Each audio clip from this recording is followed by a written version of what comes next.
Bonjour à toutes et à tous, mesdames et messieurs, chers amis téléspectateurs de Eden TV et auditeurs de Diaspora FM. Comme prévu, nos chaînes vous proposent désormais tous les dimanches à partir de 10 heures l'entretien du dimanche. Et il s'agira pour nous de recevoir une tête d'affiche, qu'elle soit politique, économique, sociale, culturelle ou autre. Eh bien, à l'occasion de la célébration de la Journée internationale des droits de la femme, nous avons décidé de poser nos caméras et micros chez la présidente de l'Institut national de la femme, Madame Claudine Afiavi Prudencio, qui est notre invitée sur l'entretien du dimanche. Madame Claudine Afiavi Prudencio, bonjour. Bonjour, monsieur le journaliste. Vous avez été ministre, tout le monde le sait. Vous avez été plusieurs fois député. Et il faut dire que avec la réforme du système partisan, vous avez été la première femme chef de parti politique au Bénin. Depuis peu, vous êtes présidente de l'Institut national de la femme. C'est bien ça, Madame Prudencio? Tout à fait, c'est bien Alors, ça. comment vous sentez-vous à l'Institut de la femme? Je me sens bien. C'est-à-dire? Je me sens très bien. Vous savez que c'est une activité que moi-même j'aime. La mise ensemble des femmes, la protection des femmes, la promotion des femmes. C'est des choses que j'aime. Donc le président de la République m'a envoyé vers mes amours, je veux dire, pour m'occuper de la protection, la promotion de la femme et la protection de la fille. Donc je me plais bien à l'Institut national de la femme. Donc vous êtes retourné à vos premières amours, simplement. Exactement, c'est ça. Oui, mais est-ce que, ça je vous le demande sincèrement, Madame Claudine Afiavi Prudencio, est-ce que après tout le parcours qui a été le vôtre, atterrir à l'Institut national de la femme, est-ce que ce n'est pas une portion congrue que le chef de l'État vous a juste donné comme ça pour vous contenter?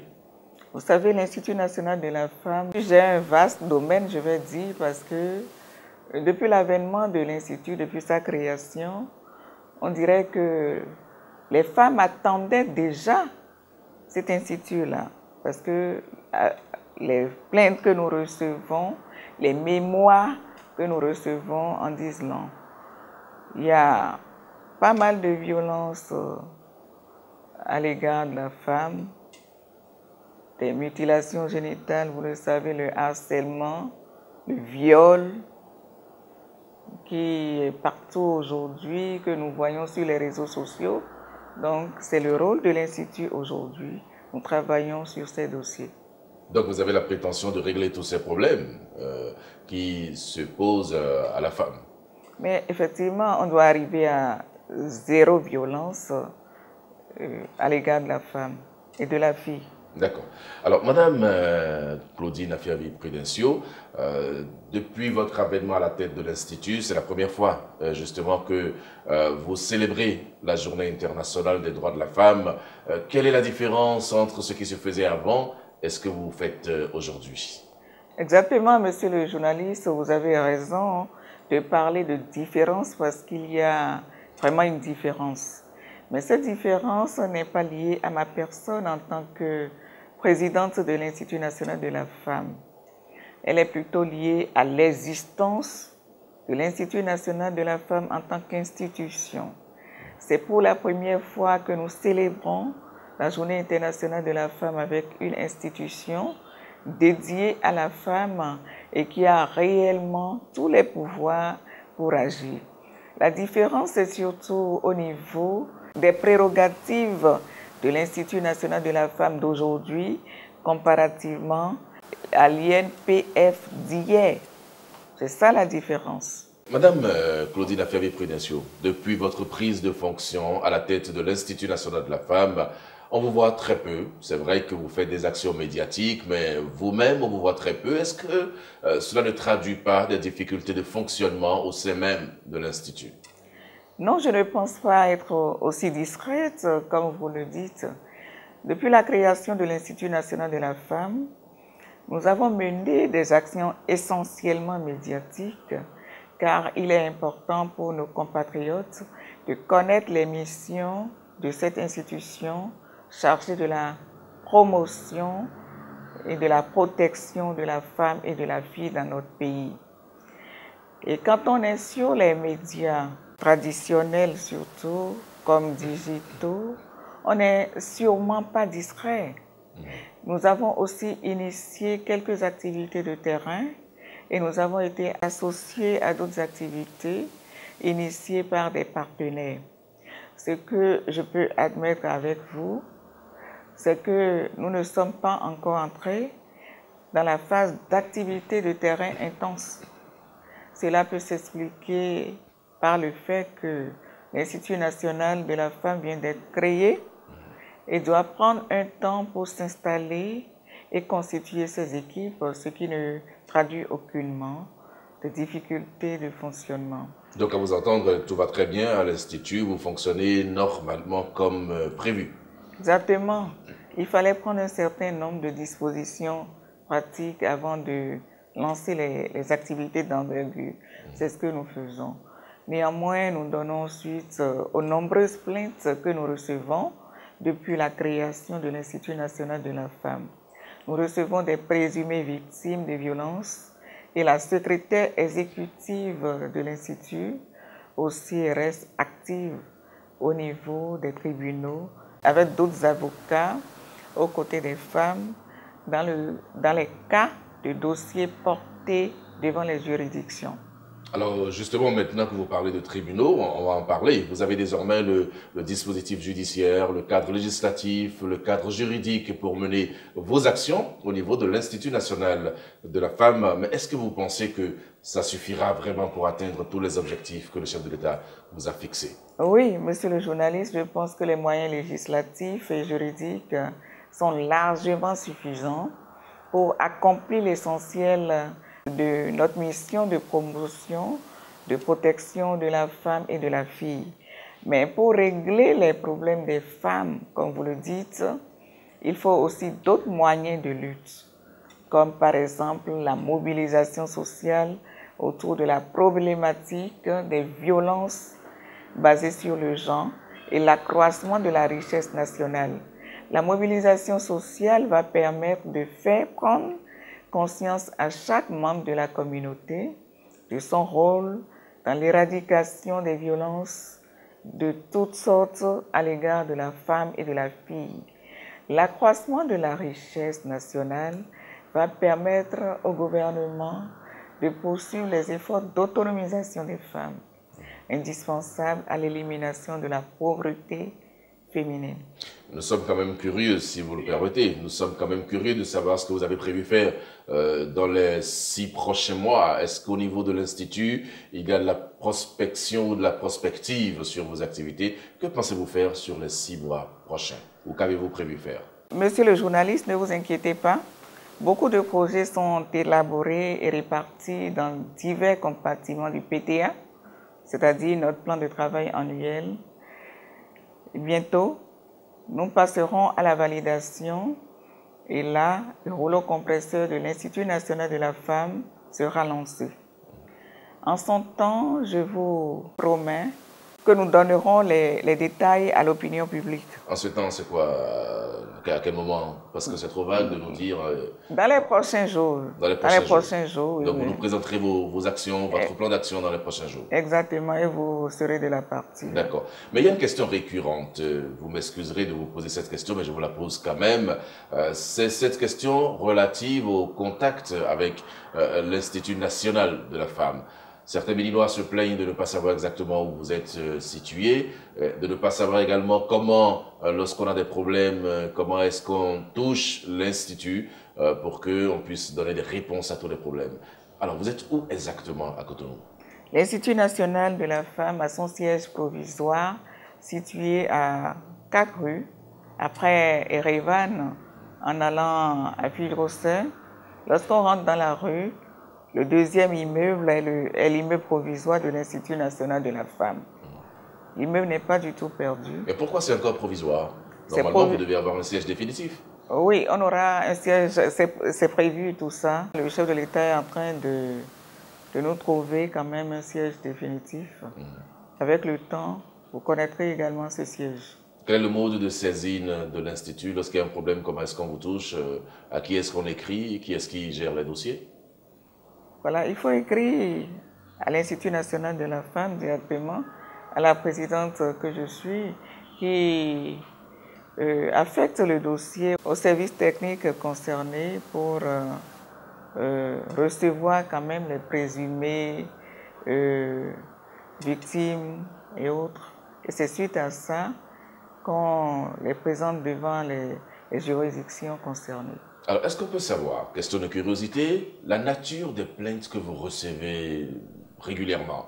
Est-ce des plaintes de viol, des plaintes de maltraitance? Quelle est la nature des plaintes que vous recevez régulièrement à l'Institut? L'Institut reçoit toutes sortes de plaintes qui concernent les femmes et les filles. Vous allez me dire aussi qu'il y a des hommes qui sont violentés. Évidemment, bon, il y a beaucoup d'hommes qui sont violentés. Voilà, mais nous... Et en même temps, on vous dit qu'aucune femme n'est violentée si ce n'est pas sa faute. Les femmes sont violentées souvent parce qu'elles-mêmes peuvent prêter flanc à ça. C'est pas évident. Bon. Mais avec les conseils de l'Institut et la sensibilisation sur le terrain aussi, nous arrivons quand même, comme j'ai l'habitude de le dire, à zéro violence faite aux femmes et aux hommes aussi, c'est notre souhait. Donc en fait, les plaintes que vous recevez ont rapport surtout à des violences. Violences, harcèlement, les mutilations génitales. Il y a pas mal de plaintes que nous recevons. Il y a aussi des femmes qui souhaitent être quand même au cœur des actions de développement et tout.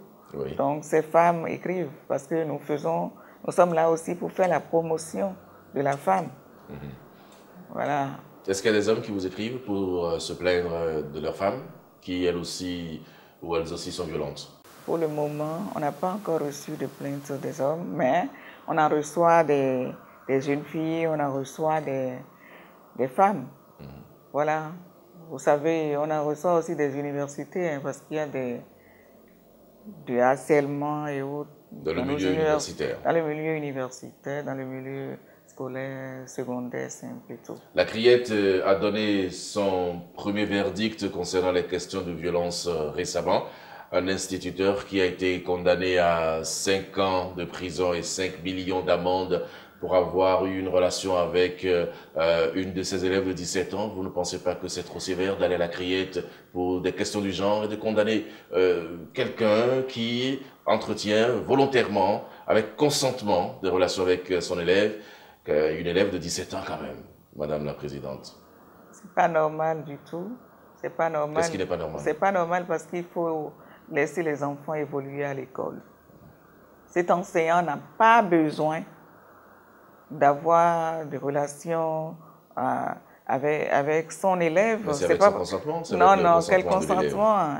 Il doit se mettre quand même à la place du père de l'enfant. Et ça vaut 5 ans de prison? Et ne pas faire ça. Ça vaut 5 ans de prison? Si moi je suis à la Criette, ça ira même plus.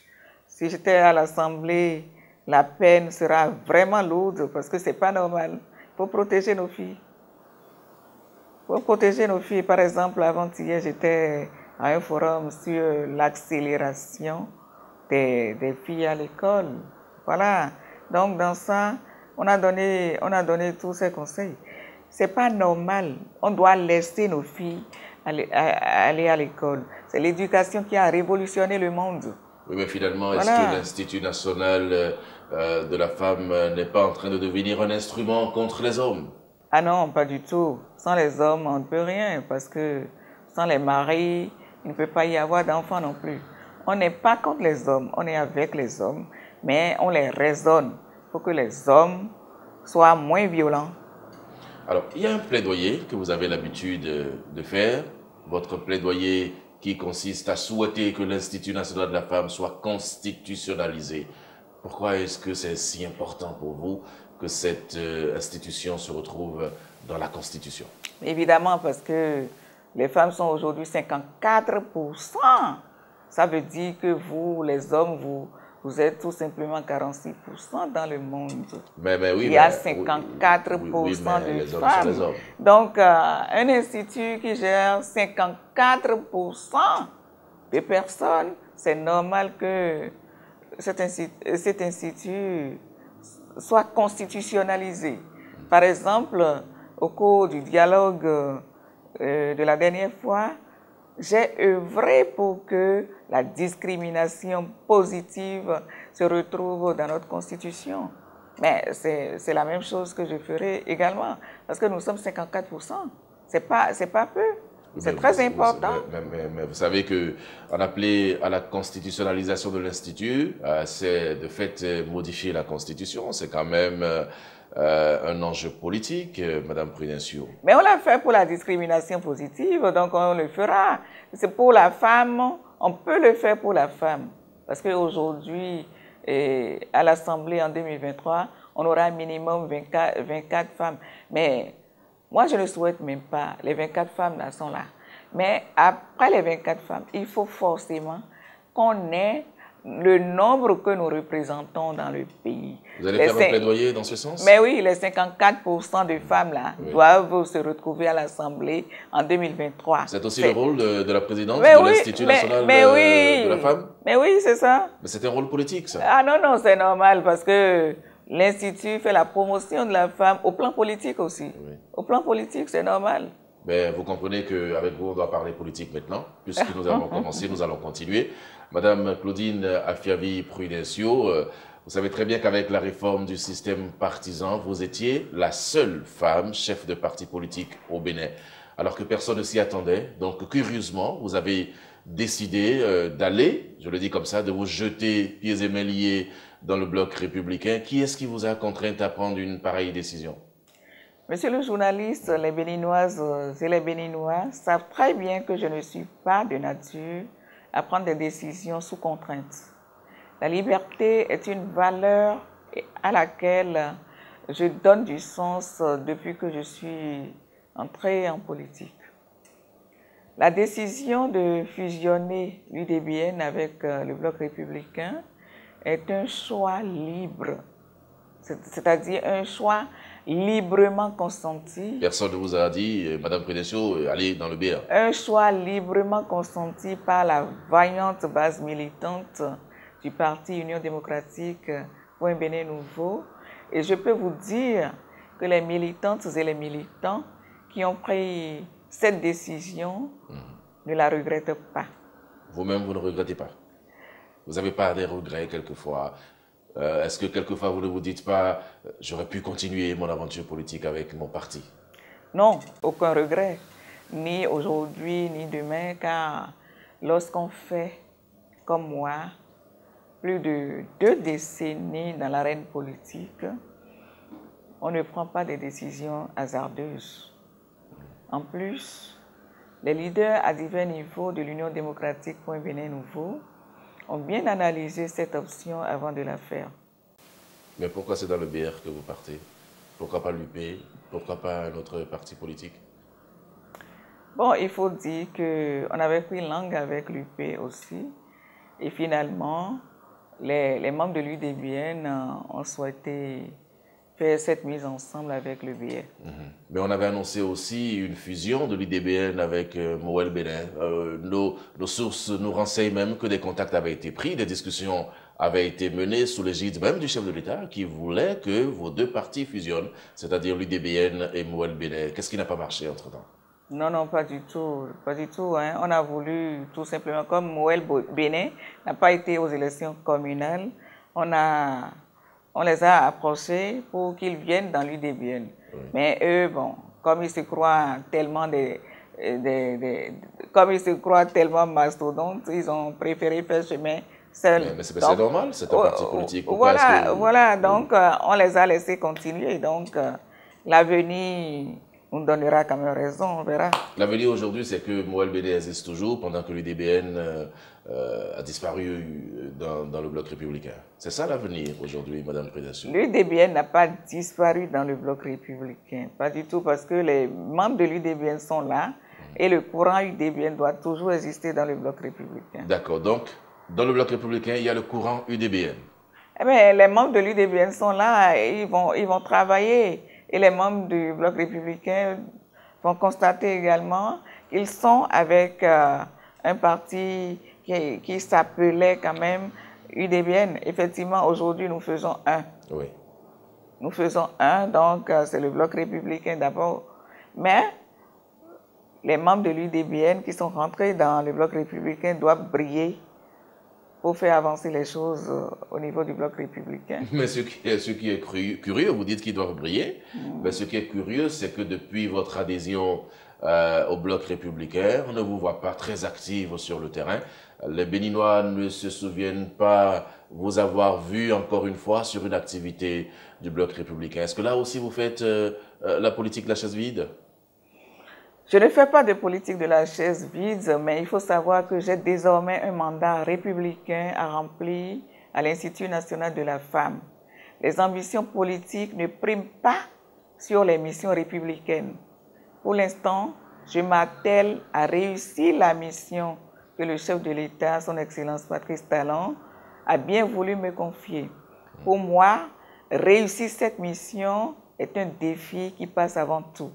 D'accord. Et vous traitez mieux les femmes du bloc républicain que les femmes d'autres partis politiques? C'est un travail républicain, je vous l'ai dit. Je m'occupe de toutes les femmes du Bénin, sans parti pris.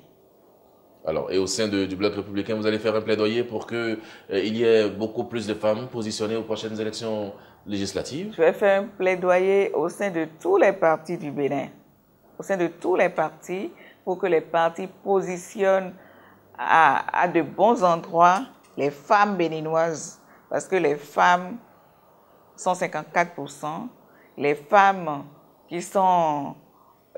dignes doivent être bien positionnées pour aller défendre les femmes à l'Assemblée nationale. Tous les partis, même les partis de l'opposition? Tous les partis.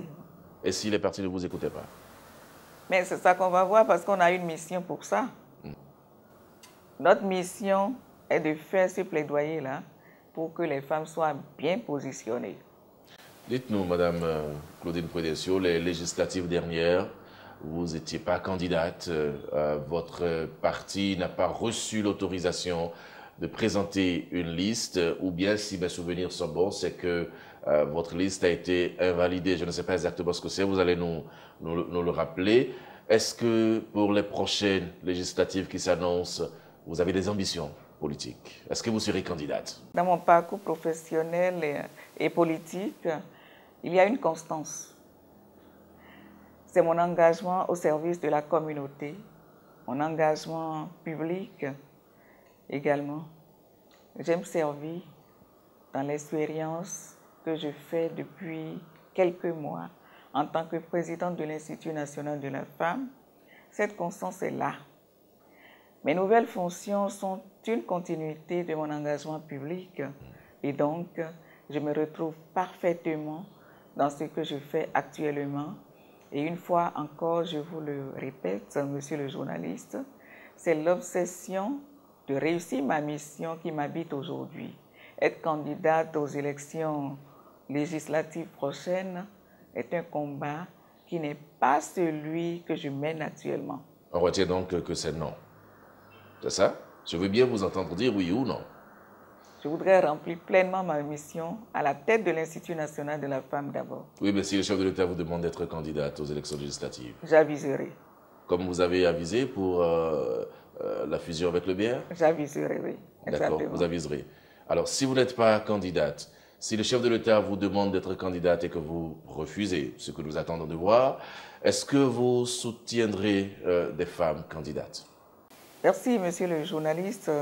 Le positionnement des femmes se fera dans les partis politiques.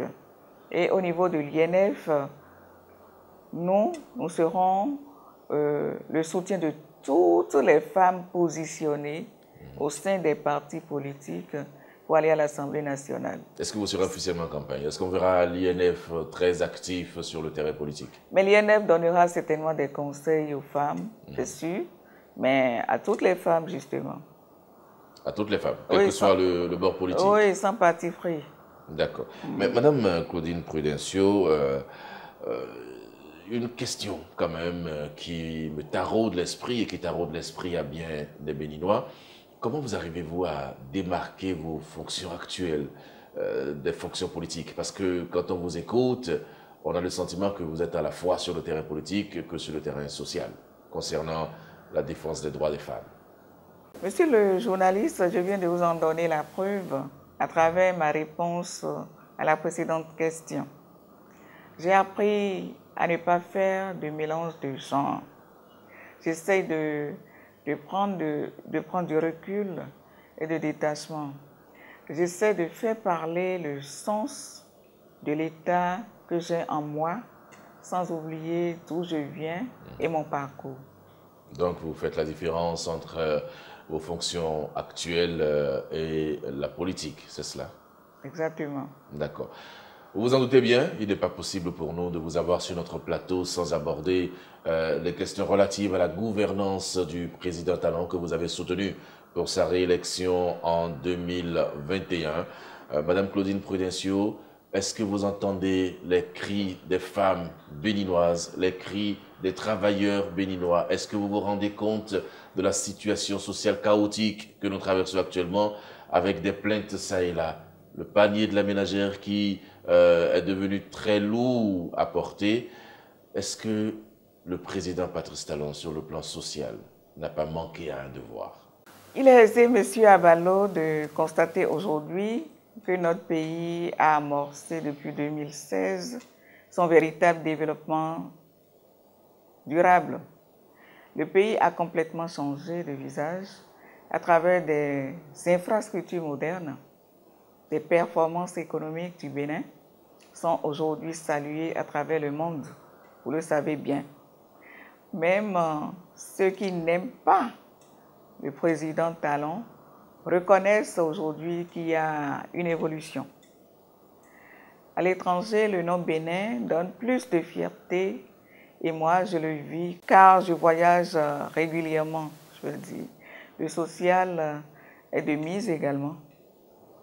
Les populations ne le sentent pas de la même manière parce que, contrairement au passé, tout est planifié et méthodiquement exécuté. Examinez le projet ARCH, par exemple, et vous comprendrez. On y compte les microcrédits à la FIA, l'assurance santé pour tous, la prise en charge des personnes âgées, etc. Même dans le PAG2, le programme d'action du gouvernement de 2021-2026, beaucoup d'actions sociales sont prévues. La cherté de la vie est jugulée progressivement. Il faut être patient. Dites à tous ceux qui vous approchent d'être patients. On n'avait pas répondu à ma question. Est-ce que vous avez entendu les cris de cœur des Béninois ou les cris de colère, si vous préférez? Oui ou non? Entendez-vous ce que les Béninois disent? J'entends bien ce que les Béninois disent. J'entends bien parce qu'il faut que les Béninois sachent que nos ressources sont essentiellement fiscales. Les ressources sont essentiellement fiscales. Il faut que les gens payent aussi leurs impôts pour arriver à avoir ce qu'ils souhaitent. Les infrastructures qui sont en cours d'exécution aujourd'hui, l'asphaltage et autres, nous passons quand même sur de très bonnes routes aujourd'hui, sans trous. Avant, il y avait des trous, coteaux-trous et autres. Le pavage qui était là également depuis Soglo, parfois, on voyait quand même des trous entre les pavés. Mais aujourd'hui, ça a quand même changé. C'est de l'argent qui fait tout ça. Il faut serrer effectivement un peu la ceinture. Donc vous appelez les Béninois à la patience? Elle a la patience. Le président avait demandé en 2016 de serrer la ceinture. Mais la ceinture est desserrée aujourd'hui un peu. Donc il faut que les Béninois s'accommodent à ça. Parce qu'aucun développement, il n'y a pas de développement sans de petits problèmes.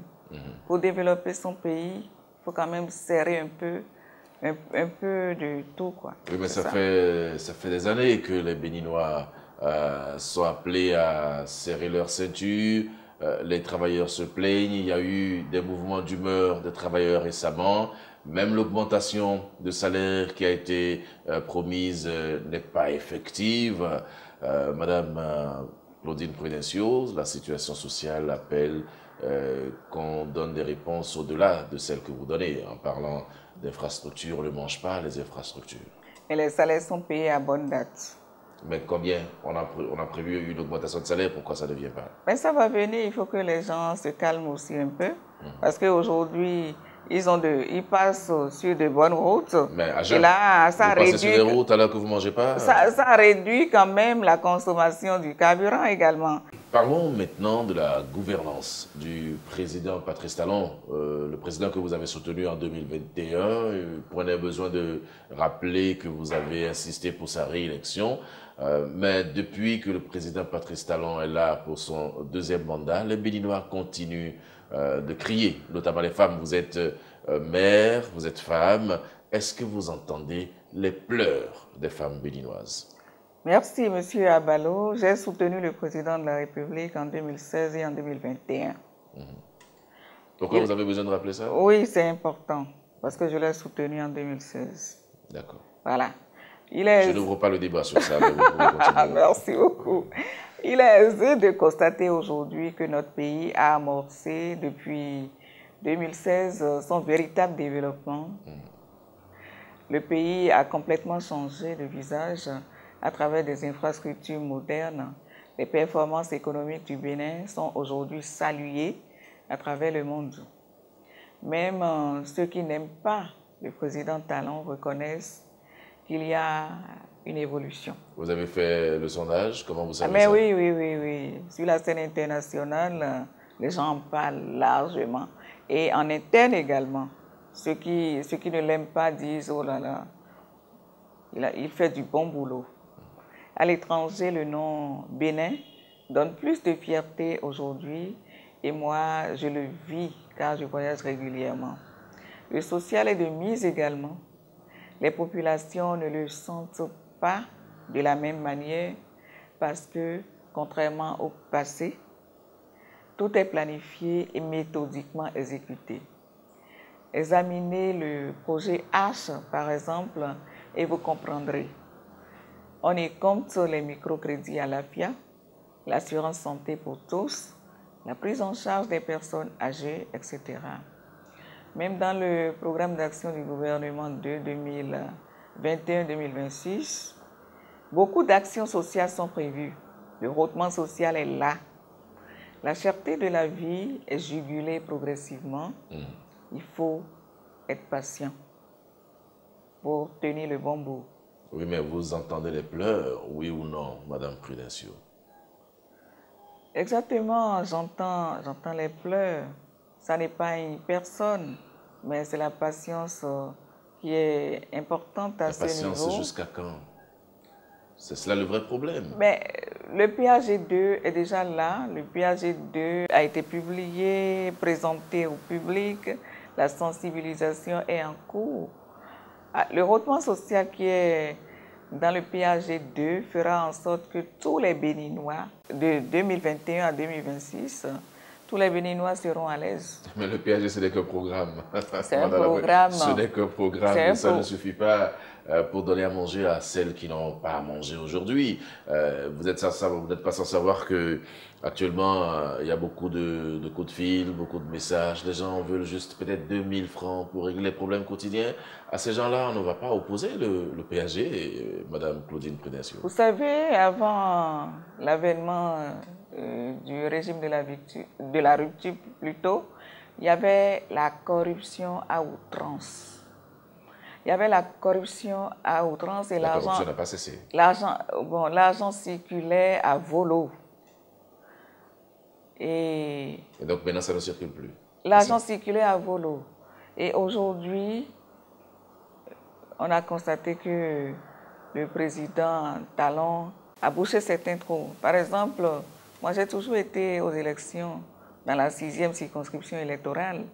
Vous voyez tout ce qui se passe dans la 6e circonscription électorale, les problèmes d'Omanio et autres. Voilà. À l'Assemblée, moi j'ai toujours dit aux gens qu'il faut qu'ils se contentent tout simplement de ce qui leur revient. De ne pas toucher à la chose publique, de ne pas empocher ce qui est pour l'État. Vous voyez, moi par exemple, vous n'entendrez pas mon nom dans tout ça, dans tout ce qui se passe là. Non, pas pour le moment, on ne sait jamais. Non, non, vous n'entendrez même jamais, pas. parce que souvent aussi, ce n'est pas forcément que les gens sont impliqués dans quelque chose, Madame Prudencio. Vous savez comment politiquement ça se passe? Pas du tout. Les problèmes d'Omanio, etc., c'est des problèmes que les gens pouvaient épargner. On peut gérer sans toucher, quand même sans empocher les ressources publiques. Ça peut se faire, ça. Moi, j'ai été ministre, mais je n'ai pas empoché quoi que ce soit du tout. J'ai été députée dans une circonscription où je pouvais demander à la mairie de me donner quelques parcelles, mais ça n'a jamais été mon souci. Jamais de la vie. Parce je me suis toujours dit, l'éducation que j'ai reçue de mes parents m'exige quand même de rester loin de tout ça. Parce qu'on est tous de passage. On est tous de passage. On ne dort que dans une seule chambre. Donc, il faut que les gens se ravivent un peu. Il faut qu'ils respectent la chose publique. C'est important de le faire. Mais est-ce que la corruption a pour autant reculé? Parce que chaque jour, nous entendons encore et encore des scandales. Chaque jour, nous entendons les gens aller massivement en prison. Aujourd'hui, la population carcérale est énorme. C'est la preuve que ça n'a pas cessé pour autant. Les vols, les détournements, la corruption. Ce que je sais depuis l'installation de la criette quand même, les gens ont peur aujourd'hui. Et avec le courage du président Talon, ils ont peur de toucher à la chose publique. Même quand quelqu'un urine quelque part, les étudiants, les passants disent « Talon Djaoui, Talon Djaoui ». Mais c'est quelque chose. Il faut avoir ce courage-là que je loue vraiment pour le président Patrice Talon parce qu'il manquait ce courage au Bénin. Oui, mais les questions de liberté, Madame la Présidente de l'Institut national de la femme, aujourd'hui, pour peu qu'on dise quelque chose ou pour peu qu'on soit contre le régime actuel, on va en prison. Il y a plein de prisonniers d'opinion dans le Bénin. Est-ce que vous le savez? C'est pas vrai. Qu'est-ce qui n'est pas vrai? Non, non, c'est pas vrai. Qu'est-ce qui n'est pas vrai? Le problème, c'est que il faut respecter quand même l'institution qui est président de la République. C'est une institution. Il faut respecter. On ne peut pas commencer par insulter un président comme ça. C'est pas nouveau. Non, c'est pas normal. On a des chefs d'État qui ont été insultés, mais qui n'ont pas tenu rigueur aux uns et aux autres pour ça. Non, tout ça réside quand même dans l'éducation qu'on a reçue. Parce que le président, il n'est pas ton copain. Il n'est plus ton copain. Même s'il était ton copain, il incarne aujourd'hui une institution. C'est cette institution qu'il faut respecter. Et insulter un chef d'État comme ça, ce n'est pas une bonne chose. Si je suis à la place des juridictions compétentes qui jugent ces genres de choses, je mettrai pas mal de gens en prison parce qu'avec ce que je vois sur les réseaux sociaux, là, les insultes et autres ne sont pas normales. Alors, donc, quand vous écoute, on fait le point rapidement, quand vous écoute sur le plan de la gouvernance du président, alors rien à reprocher, c'est 20 sur 20, c'est ça? Tout n'est pas encore parfait. D'accord. Il est en train. Il a fait son premier mandat. Vous avez vu tout ce qu'il a réalisé dans le pays. Il a amorcé le second mandat. On voit encore ce qu'il fait. Le Bénin Marina Hotel, par exemple, qui a été rasé récemment. Vous avez vu que la reconstruction est déjà presque à la fin. Mais avant, on ne voyait pas ça dans notre pays. Et on constate aujourd'hui qu'il y a du beau. Et la vision est bonne. Le président a été élu pour faire ça. Il a été élu pour faire ça, mais il le fait bien. Il pouvait ne pas le faire et empocher les sous, mais ça ne se fait pas comme ça. La réalisation est là et c'est visible, on le voit. D'accord. Nous allons mettre un terme à cet entretien. Madame Claudine Afiabi Prudencio, vous êtes présidente de l'Institut national de la femme, vous êtes active sur le terrain. Quand on vous écoute, c'est le sentiment qu'on a. Nous sommes arrivés au terme de cet entretien. Qu'est-ce que vous avez à dire à tous nos téléspectateurs et à tous nos auditeurs qui vous suivent en ce moment? Je tiens, avant de sortir de cet entretien, à rappeler à l'attention de nos compatriotes que l'Institut national de la femme a pour mission première d'assurer la promotion de la femme dans tous les domaines politiques, économiques, social, juridique et culturel. Il a également pour mission d'organiser et de conduire le dispositif de protection de la femme et de la fille contre toutes les formes de violence et de discrimination basées sur le genre. Cette mission, l'INF est appelée à l'accomplir dans une démarche participative qui implique les organisations de la société civile officiant déjà dans le domaine, les pouvoirs publics, les partenaires techniques et financiers.